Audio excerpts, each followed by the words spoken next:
देखिए 7 अक्टूबर 2023 को हमास ने इजराइल के ऊपर एक ऐसा अटैक किया था जो पूरी दुनिया के लिए शॉकिंग था और इजराइल भी इसके लिए प्रिपेयर नहीं था। और फिर तुरंत उसके बाद इजराइल ने उसका बदला लेने के लिए एक लार्ज स्केल अटैक शुरू किया हमास के ऊपर। जैसे ही इजराइल ने अटैक करना चालू किया तो उसके नेक्स्ट डे यानी 8 अक्टूबर 2023 को इजराइल के नॉर्थ की तरफ लेबनान में बैठा हिजबुल्लाह जो की हमास के अलायंस है, उसने भी इजराइल पर अटैक करना स्टार्ट किया। और सबसे हैवी अटैक जो हिजबुल्लाह ने किया था वो सब फार्मर जो की लेबनान और इजराइल के बीच का डिस्प्यूटेड लैंड है वहाँ पे किया। बैक टू बैक रॉकेट छोड़े और एयर लॉन्चेस वगैरह। देखिए हिजबुल्लाह जो है वो ईरान बैक्ड शियाइट ग्रुप है। ये लेबनान के जो सदर्न पार्ट है वहाँ पर इसका बहुत ही ज्यादा कंट्रोल है। हिजबुल्लाह की पॉलिटिकल और मिलिट्री दोनों विंग्स इसने बना रखी है। इनफैक्ट लेबनान की पार्लियामेंट में इसके 13 मिनिस्टर्स हैं। 8 अक्टूबर 2023 को जब हिजबुल्लाह ने इजराइल के ऊपर बैक टू बैक अटैक किया तो इजराइल की तरफ से भी एयर स्ट्राइक स्टार्ट हुई। कहने का मतलब है कि 7 अक्टूबर वाले इंसिडेंट के बाद 2 दिन के अंदर इजराइल अपने नॉर्थ और साउथ रीजन में एक टू फ्रंट वार में घुस चुका था, जहाँ पे एक तरफ वो हमास से लड़ रहा था और दूसरी तरफ हिजबुल्लाह से लड़ रहा था। हिजबुल्लाह जब अटैक करने आया था इजराइल के ऊपर तो वह कितनी प्रिपरेशन के साथ आया था उसका अंदाजा इजराइल को 3 दिन बाद पता चला, यानी 11 अक्टूबर को। इस दिन हिजबुल्लाह ने एक प्लान तरीके से लेबनान में बैठ के इजराइल के नॉर्दर्न सीरीज में heavy artillery shells, anti tank missile और ड्रोन से अटैक चालू कर दिए। और जब ये लड़ाई चल रही थी इजराइल और हिजबुल्लाह के बीच में तो सेम वीक में ये खबर आने लगी कि 20 मिलिटेंट पैराग्लाइडर्स का यूज करके नॉर्दर्न इजराइल में घुसने वाला है। और जो 7 अक्टूबर को हमास ने किया था इजराइल के अंदर सेम चीज वही दोबारा से रिपीट होने वाली है और इस बार इजराइल के नॉर्दर्न पार्ट में होगी। और जब ये खबर सर्कुलेट होना चालू हुई तो इजराइल के पूरे नॉर्दर्न पार्ट में अलार्म बजने चालू हो गए। इजराइल फोर्सेस ने आम जनता से कहा आप लोग शेल्टर ले लो। और फिर इस अनाउंसमेंट के बाद 24 अक्टूबर करीब 24 to 48 आवर्स के बाद इजराइल की आर्मी ने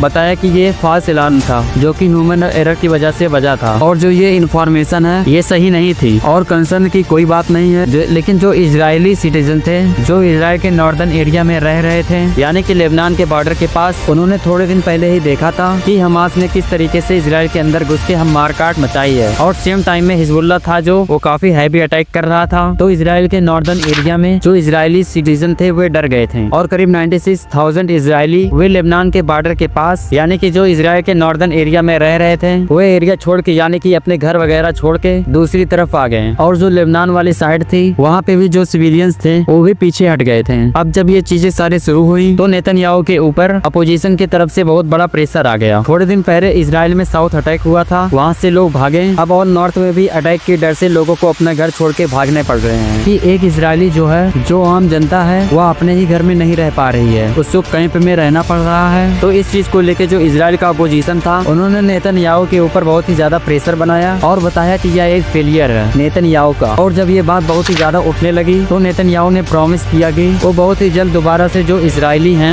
जो नॉर्दर्न एरिया से भाग के गए हैं उनको उनके घर में वापस पहुंचाएंगे। लेकिन यह चीज करनी इतनी आसान नहीं थी क्योंकि लोग तभी वापस आएंगे लेबनान के बॉर्डर पे जब हिजबुल्लाह बैकफुट होगा, अटैक बंद होगा। और वही हमास को कंपैरेटिवली देखा जाए तो हिजबुल्लाह ज्यादा स्ट्रॉन्ग है, इसके पास 1 लाख से ज्यादा लड़ाके हैं और ईरान से भी बैकिंग है इसको। तो इजराइल के लिए बहुत ही टफ टास्क था ये। अब इसके बाद डेली बेसिस पे हिजबुल्लाह और इजरायली के बीच लड़ाई होना चालू होती है। हिजबुल्लाह जो साउथ लेबनान में बैठ के अटैक कर रहा था इसने अपने लिए वहाँ पे 4 लेयर सिक्योरिटी बना रखी थी। पहला लेयर जो इन्होंने बनाया था वो टैक्टिकल डिफेंस का बनाया था, दूसरी लेयर में रॉकेट और मिसाइल्स थी, तीसरी लेयर में कमांड एंड कंट्रोल और 4th लेयर में जो मेन लीडर थे। तो इजराइल जो था इसी लड़ाई के बीच क्या करने लगा था कि उसने अपने पेगासस सॉफ्टवेयर का यूज करके, वैसे तो बहुत सॉफ्टवेयर है इनके पास लेकिन पेगासस फेमस है, तो इसने अपने पेगासस सॉफ्टवेयर का यूज करके हिजबुल्लाह के जो लीडर थे जो फोन यूज करते थे उनको हैक करके उनकी लोकेशन और स्ट्रेटेजी वगैरह जो बताते थे वो सब पता कर लेते थे, जिसका बहुत बड़ा एडवांटेज होता था इजराइल को। इजराइल ने हिजबुल्लाह के कई सारे ऐसे लीडर्स थे जिनके फोन अपने सॉफ्टवेयर से हैक करके उनकी लोकेशन ट्रैक की और फिर गाइडेड मिसाइल का यूज करके उन पे अटैक किया, उनको मार दिया। तो ऐसे करके कई सारे हिजबुल्लाह के जो लीडर्स थे जिनको इजराइल ने मारा। और हिजबुल्लाह किस स्ट्रेटेजी के साथ अटैक करेगा उसके बारे में भी इजराइल को पहले से पता रहता था। इनफैक्ट जो लीडर्स वार जोन में भी नहीं थे, दूर लेबनान में या सीरिया में बैठ के प्लानिंग करते थे, उनके ऊपर भी मिसाइल गिरने लगी थी।